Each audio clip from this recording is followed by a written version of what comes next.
রাম নারায়ণ রাম। বলতে পারো ফুল ফুল, এমন চিন্তা করলেও তো হয়। হ্যাঁ, তাও হয়, কিন্তু কেমন হবে তা?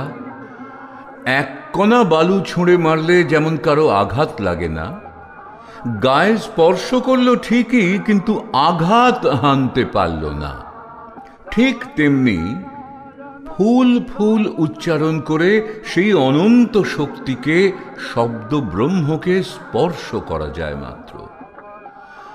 একটা পাথর দিয়ে আঘাত করো, আঘাত লাগবে, কিন্তু পাথর তো বালিকণা ছাড়া নয়, অগণিত বালিকণা সংমিশ্রিত হয়ে এই পাথর।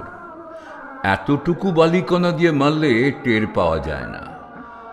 একটা পুকুরে বালিকণা ছুঁড়লে ঢেউ হয় না, পাথর ছুঁড়লে যেটা হয়। তেমনি ফুল ফুল উচ্চারণ করলে ওই বালিকণা ছিটানোর মতো কাজ হয়, কিন্তু পাথর মারার মতো কাজ হয় না।